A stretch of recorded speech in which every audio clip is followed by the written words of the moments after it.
नमस्कार, स्वागत है आपका खबर उत्तराखंड में और मैं हूं आपके साथ दुर्गेश पांडे। मुख्यमंत्री पुष्कर सिंह धामी दिल्ली दौरे के बाद देहरादून पहुंचे। विश्वकर्मा भवन पहुंचकर मीडिया से मुखातिब होते हुए उन्होंने कहा कि दिल्ली दौरे के दौरान गृह मंत्री अमित शाह से मुलाकात हुई, जिसमें उन्होंने जोशीमठ में आई आपदा को लेकर पूरी रिपोर्ट देखी, जिसको लेकर गृह मंत्री ने हर संभव मदद करने का आश्वासन दिया है। साथ ही उन्होंने ये भी कहा कि मौसम को लेकर हम हर प्रकार से तैयार हैं और साथ ही हम लोगों की हर संभव मदद करेंगे।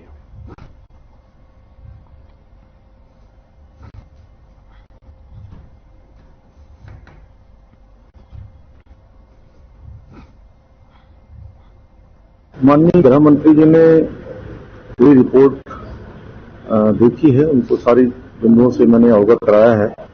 वैसे भी वो पहले से भी विज्ञ थे और उन्होंने हर संभव जो भी यहाँ के लिए सहायता चाहिए उसका हमको भरोसा दिया है, आश्वासन दिया है कि केंद्र की तरफ से हर प्रकार की मदद दी जाएगी।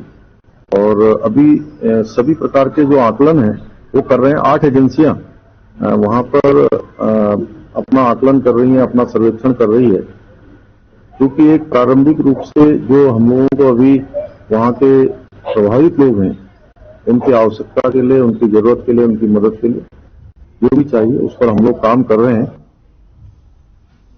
मुख्यमंत्री पुष्कर सिंह धामी ने सचिवालय में जोशीमठ में चल रहे राहत कार्यों की समीक्षा बैठक करते हुए कहा कि जोशीमठ में भूधसाव के कारणों को लेकर सभी तकनीकी संस्थानों और वैज्ञानिकों की रिपोर्ट आते ही आगे की योजना पर तेजी से कार्य किया जाएगा। जोशीमठ के भूधसाव क्षेत्र के अध्ययन की फाइल रिपोर्ट के बाद ट्रीटमेंट के कार्य तेजी से सुनिश्चित किए जाएंगे। मुख्यमंत्री ने कहा कि विस्थापन के लिए वहां के लोगों से मिलकर सुझाव लिए जाएंगे। जिलाधिकारी चमोली स्थानीय लोगों से सुझाव लेकर शासन को रिपोर्ट जल्द से जल्द भेजने के लिए कहा गया है। मुख्यमंत्री ने कहा कि जोशीमठ के प्रभावित क्षेत्र के जिन लोगों को विस्थापित किया जाएगा उनको सरकार की ओर से बेहतर व्यवस्था की जाएगी।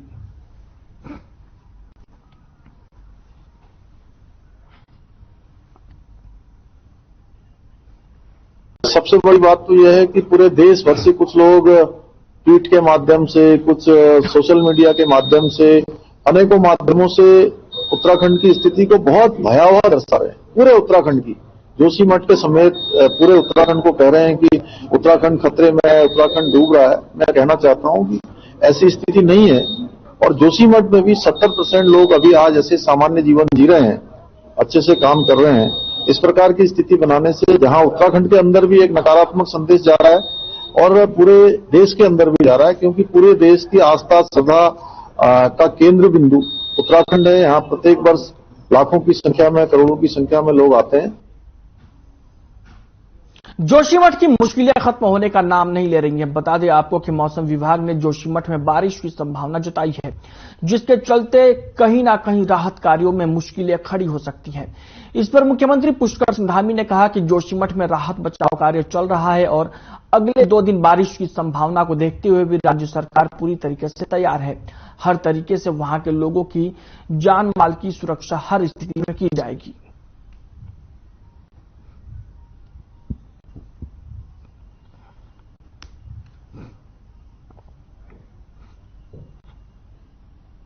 मौसम क्योंकि अब ये तो एक प्राकृतिक वो है, लेकिन हम लोग हर प्रकार से तैयार हैं कि लोगों की जान माल की सुरक्षा हर स्थिति में करेंगे। वहीं बीजेपी के पूर्व प्रदेश अध्यक्ष और पूर्व कैबिनेट मंत्री बिशन सिंह चुफाल श्रीनगर गढ़वाल पहुंचे, जहां उन्होंने जोशीमठ आपदा को लेकर कई अहम बातें कही। साथ ही उन्होंने कहा कि सरकार प्रभावितों के वन टाइम सेटलमेंट के लिए विचार कर रही है। पत्रकारों से बातचीत के दौरान उन्होंने कहा कि जोशीमठ हमारा एक पुराना शहर है, साथ ही ये धार्मिक स्थल भी है, जिसे बचाने के लिए सरकार द्वारा प्रयास किए जा रहे हैं।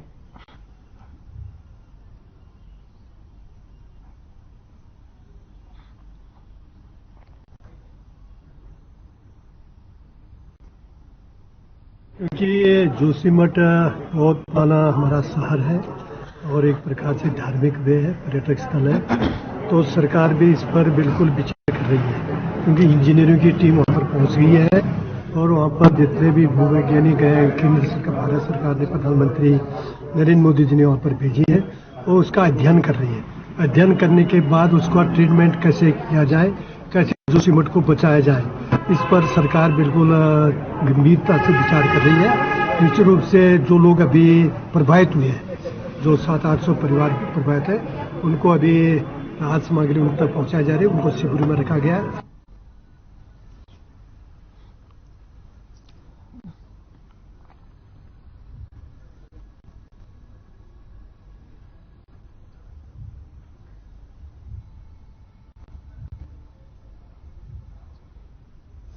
वहीं जॉलीग्रांट एयरपोर्ट पर पिलर्स पर बौद्ध धर्म के श्लोक लिखे जाने पर ज्योतिष पीठ के शंकराचार्य ने आपत्ति जताई है। वहीं पर्यटन मंत्री सतपाल महाराज का कहना है कि उन्होंने इस संबंध में एयरपोर्ट अधिकारियों को पहले ही कहा था, लेकिन एयरपोर्ट अथॉरिटी ने उनसे कहा कि इनको हटा दिया जाएगा। उन्होंने कहा कि शंकराचार्य जी ने कहा है कि इस मामले पर खास ध्यान रखा जाएगा।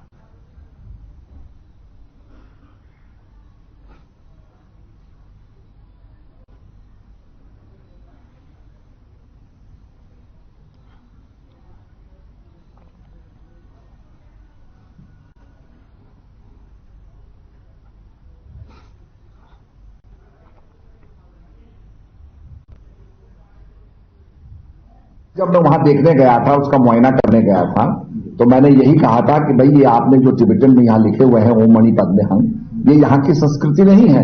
हमारे यहाँ वेद लिखे गए, हमारे यहाँ गंगा की आरती है, हमारे यहाँ और भी सामवेद की चर्चाएं हुई हैं, तो आप कम से कम ये करिए। और ये मैंने उनको कह दिया था। उन्होंने मान भी लिया था कि साहब एक पिलर पे हम टिबेटन रखेंगे, बाकी पिलर्स पे हम जो है संस्कृत के मंत्र लिखेंगे। अगर शंकराचार्य जी ने कहा है तो निश्चित रूप में उनका सुझाव जो है सराहनीय है और हमें उस पर अमल करना चाहिए। रुपए उससे हमको आमदनी भी होती है उत्तराखंड में, और यहाँ पर कोई बौद्ध डेस्टिनेशन ऐसा बड़ा नहीं है। लेकिन जब हम उत्तराखंड के एयरपोर्ट में आते हैं, देखिए वहाँ लिखा है देहरादून हवाई अड्डा पुणे में, और वहाँ से कैमरा लेके आइए, 8 बड़े खंभे आपको दिखाई दे रहे हैं सामने, और सब में लिखा है ओम मणि पद्मे हुम। ये बौद्ध मंत्र है और सब में यही लिखा हुआ है। क्या एक खंभे में जय बद्री विशाल नहीं हो सकता था? एक खंभे में जय केदार नहीं हो सकता था? एक खंभे में जय गंगे नहीं हो सकता था? जय जमुना नहीं हो सकता था? जय उत्तराखंड नहीं हो सकता था? हल्द्वानी सर्किट हाउस में कुमाऊं कमिश्नर ने कुमाऊं मंडल के लैंड फ्रॉड मामलों की समीक्षा की, जिसमें 14 मामलों में मुकदमा दर्ज करने के निर्देश दिए गए। साथ ही सर्किट हाउस में कमिश्नर, आईजी समेत मंडल के सभी अधिकारी वीडियो कॉन्फ्रेंसिंग के माध्यम से जुड़े, जिसमें कुमाऊं मंडल के 6 जिलों में 37 लैंड फ्रॉड के मामलों की समीक्षा की गई, जिसमें जमीनी फर्जीवाड़ा और प्रॉपर्टी डीलरों से ने एक जमीन को कई बार बेचने जैसे मामले शामिल थे।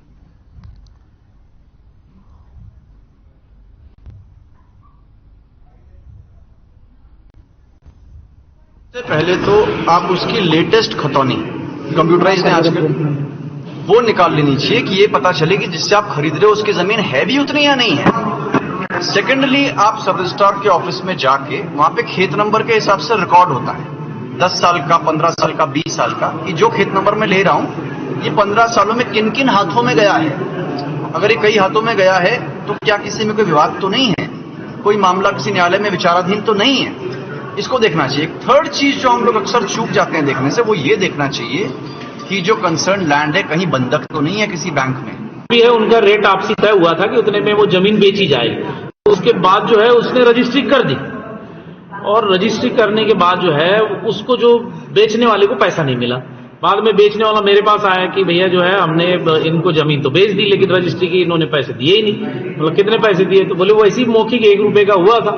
तो फिर मेरे द्वारा इसमें संज्ञान लिया गया, तत्काल जांच बैठाई गई। जांच में जो है उसमें एफआईआर करने के निर्देश दिए गए। इसी दौरान जो है वो घबराकर जो जिसने लिया था उसने वो तत्काल वो कोर्ट में गया, और कोर्ट में जो उसका जायज जो भी जमीन का रेट था, सर्कल रेट, वो उसने अपने कोर्ट में पेमेंट कर दिया है। वो वहीं हल्द्वानी पुलिस और एसओजी को बड़ी सफलता हाथ लगी है। पुलिस ने चेकिंग अभियान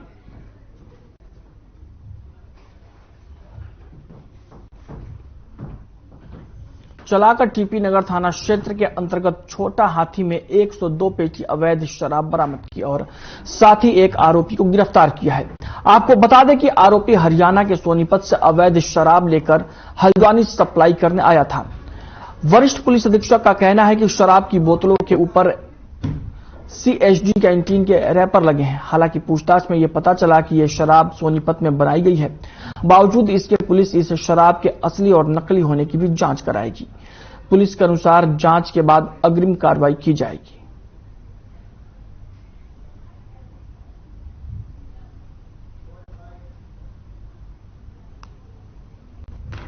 इसमें अमित जोशी, ये सोनीपत हरियाणा का रहने वाला है। इसके द्वारा जो है छोटा हाथी के माध्यम से जो है आपका पुलिस द्वारा जब चेकिंग की गई टीपी नगर चौकी के सामने, तो उसमें 102 पेटी रम ओल्ड मॉन्ग पकड़ी गई है। इसका जो अभी तक प्रारंभिक पूछताछ में इसका बताना है कि ये आपका वहीं बनाते हैं शराब को, उसके बाद उसमें CSD का रैपर लगाते हैं, क्योंकि पहाड़ों में CSD की रम की बहुत डिमांड रहती है और इनको मनमाफिक कीमत इससे मिल जाती है। इसमें पूर्व में भी 80 पेटी रम पकड़ी गई थी। इसमें इसकी प्योरिटी की भी चेक करवाया जाएगा कि ये वास्तव में प्योर आर्मी रम है या ये। वहीं रामनगर में बुधवार की देर रात national highway 309 Reliance petrol pump के समीप बाइक और डंपर की जबरदस्त भिड़ंत हो गई। इस हादसे में बाइक सवार एक युवक की दर्दनाक मौत हो गई, जबकि दूसरा युवक गंभीर रूप से घायल हो गया। घटना के बाद मृतक के परिजनों में कोहराम मचा हुआ है। वहीं मामले की जानकारी मिलते ही मौके पर पहुंची पुलिस ने मामले की जांच शुरू कर दी।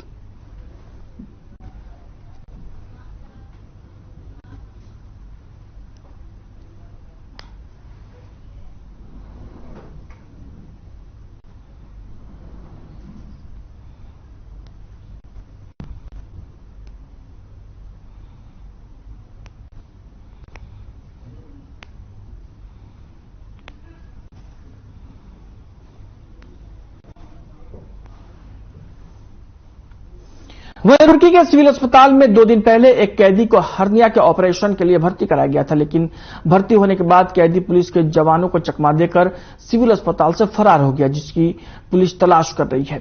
आपको बता दें कि फरार कैदी को लक्सर के GRP पुलिस ने गिरफ्तार कर लिया है। GRP थाना प्रभारी ममता गोला ने बताया कि उन्हें नन्हे उर्फ चिकना को GRP पुलिस ने गिरफ्तार कर लिया है, जो रुड़की के सिविल अस्पताल से फरार हुआ था।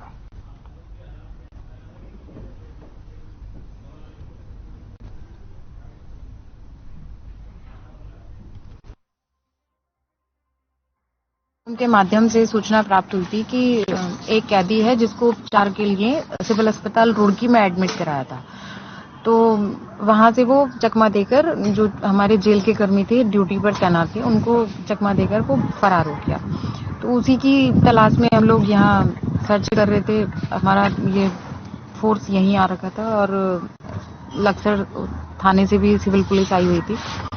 तो सभी की मौजूदगी में सघन चेकिंग करी तो हमें ये अभियुक्त नन्हे उर्फ चिकना, पिताजी का नाम विश्राम है, ये जो GRP हरिद्वार से जहर खुरानी के मामलों में जेल में गया हुआ था, वो पकड़ा है और अब अग्रिम कार्रवाई संबंधित थाने के द्वारा अमल में लाई जाएगी।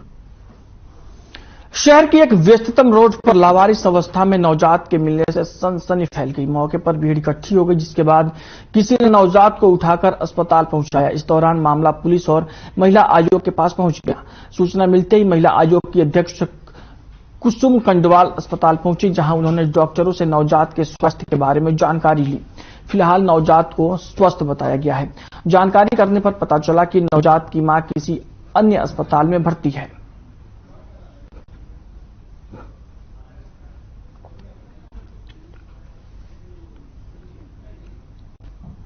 तो मुझे जानकारी मिली है और तुरंत महिला आयोग ने इसे संज्ञान लिया।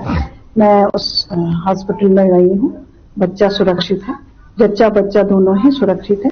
पहले दोनों ठीक से रहे, उनकी देखभाल हो जाए। मेरे डॉक्टर से भी बात हुई है और पुलिस को भी निर्देशित किया है कि वो पूरा ध्यान रखें, इस गहराई तक देखें। जो भी इसमें अपराधी है उसे सजा होनी चाहिए और सबसे पहले हमारे लिए जच्चा बच्चे हैं, वो दोनों स्वस्थ रहे। वहीं उधम सिंह नगर के किच्छा में सड़क सुरक्षा सप्ताह के अंतर्गत परिवहन विभाग की टीम ने ट्रक और बस चालकों को जागरूक किया। इस दौरान आयोजित कार्यक्रम में दर्जनों निजी बस चालकों के निःशुल्क आई टेस्ट और HIV की जांच की गई। किच्छा में ट्रक ऑपरेटर एसोसिएशन के कार्यालय में ARTO विपिन कुमार सिंह के नेतृत्व में परिवहन विभाग की टीम ने ट्रक चालकों को यातायात नियमों के बारे में विस्तार से बताया। इस दौरान एसोसिएशन के अध्यक्ष दीदार सिंह और सचिव गिरीश चिटकारा ने कार्यक्रम के सफल आयोजन पर परिवहन विभाग का आभार व्यक्त किया।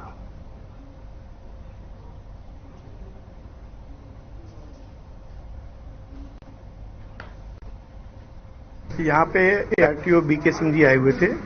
उन्होंने जो सड़क सुरक्षा अभियान जो चल रहा है उसके अंतर्गत जो भी स्टाफ था हमारा, इनको सबको जागरूक किया और उसकी सारी जो भी उसकी नियम है वो सब समझाए गए और उन सब चीजों का पालन करने के लिए इनको सबको अवगत कराया गया। ये आज हम लोग ड्राइवर्स के लिए सड़क सुरक्षा की जागरूकता के लिए आज का कार्यक्रम है और साथ में स्वास्थ्य जांच उनका, क्योंकि सेहत, सड़क की भी सेहत अच्छी रहे और लोगों का भी स्वास्थ्य अच्छा रहे, इसलिए स्वास्थ्य जांच का शिविर हम लोगों ने आयोजित किया है। और आज के इस कार्यक्रम में हम लोग जो ड्राइवर्स हैं उनका जनरल हेल्थ चेकअप कर रहे हैं और साथ में उनके आंखों की जांच कर रहे हैं। भोजपुरी सुपरस्टार और गोरखपुर से भाजपा सांसद रवि किशन इन दिनों नैनीताल में है। इसी बीच बुधवार को उन्होंने कैंची धाम पहुंचकर बाबा नीम करौली महाराज के दर्शन किए। उन्होंने बताया कि उनका नैनीताल पहली बार आना बाबा नीम करौली महाराज जी की आज्ञा से ही हुआ है। इसके बाद रवि किशन ने कहा कि उन्होंने हमेशा से बाबा की महिमा के बारे में सुना था, लेकिन अचानक अब उन्हें बाबा के धाम पहुंचने का अवसर मिला है और यहां दर्शन कर वो काफी खुश हैं।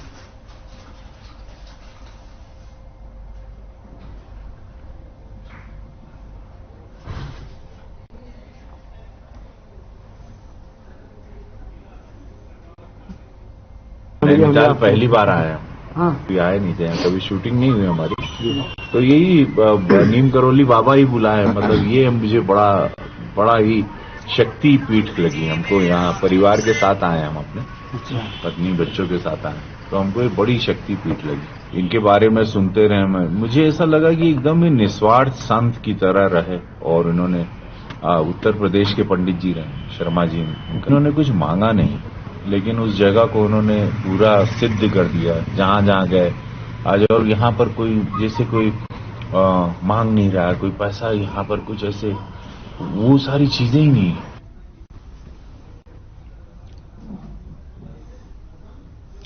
छात्र संघ और नगरपालिका के बीच हुए विवाद के बाद हेली सेवाएं बाधित हो गई हैं, जिसके कारण लोगों को परेशानियों का सामना करना पड़ रहा है।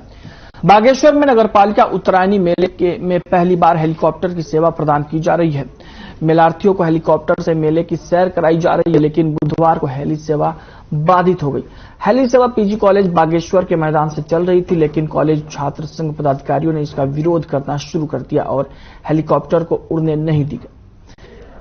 कॉलेज छात्रों ने हेलीकॉप्टर सेवा से होने वाले मुनाफे से कुछ अंश दान देने की बात पालिका प्रशासन से की, जिसे पालिका ने साफ मना कर दिया। जिसके बाद यहां पहुंचे लोग काफी दूर से हेलीकॉप्टर में बैठने के लिए आए थे, उन्हें परेशानियों का सामना करना पड़ा। फिलहाल कहीं दूसरे स्थान से हेलीकॉप्टर उड़ाने की बात पालिका प्रशासन कर रहा है।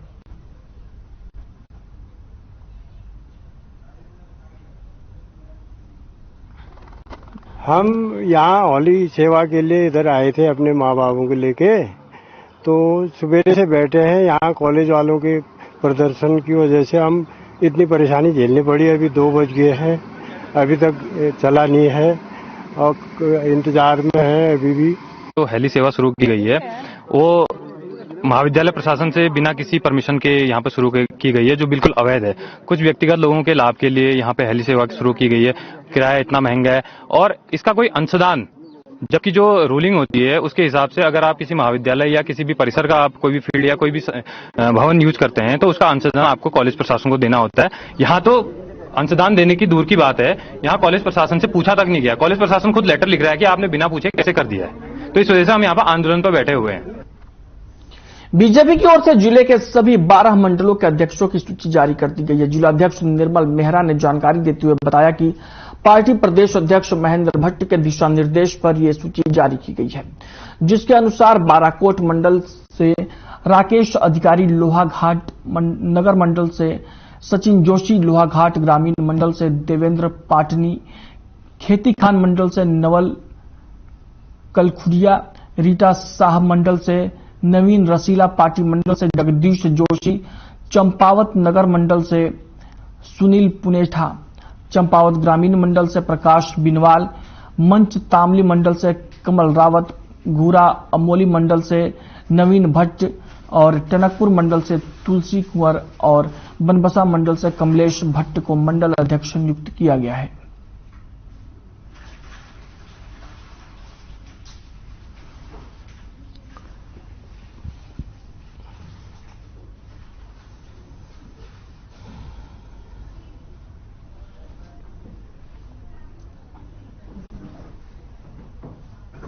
वहीं लोहाघाट के डाकघर के बीएसएनएल की लाइन में खराबी आने के चलते पिछले कुछ समय से काम ठप पड़ गया है।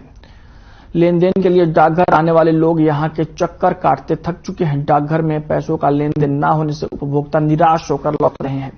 आक्रोशित लोगों ने डाकघर के अधिकारियों की कार्यप्रणाली पर गहरी नाराजगी जताते हुए जल्द से जल्द लाइन की दिक्कत को पूरा करने और उसे ठीक करने की मांग की है।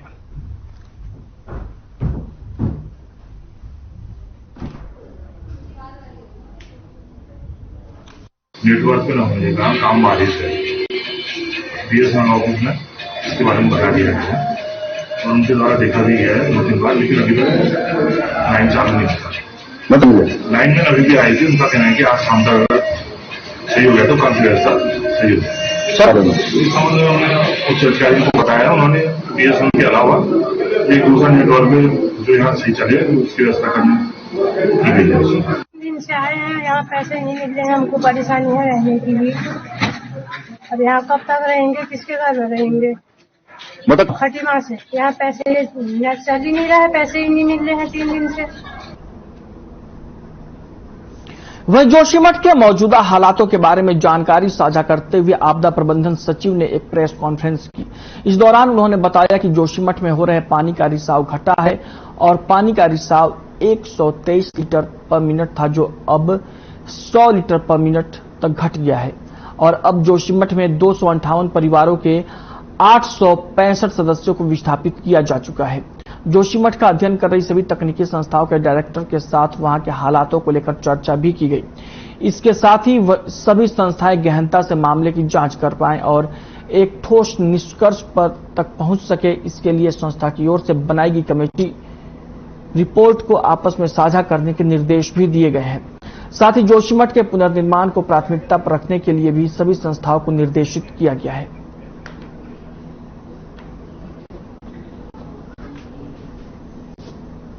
के दृष्टिकोण से जो परिवारों को विस्थापित किया गया है, राहत शिविरों में ले जाया गया है, उनकी संख्या 258 हो गई है।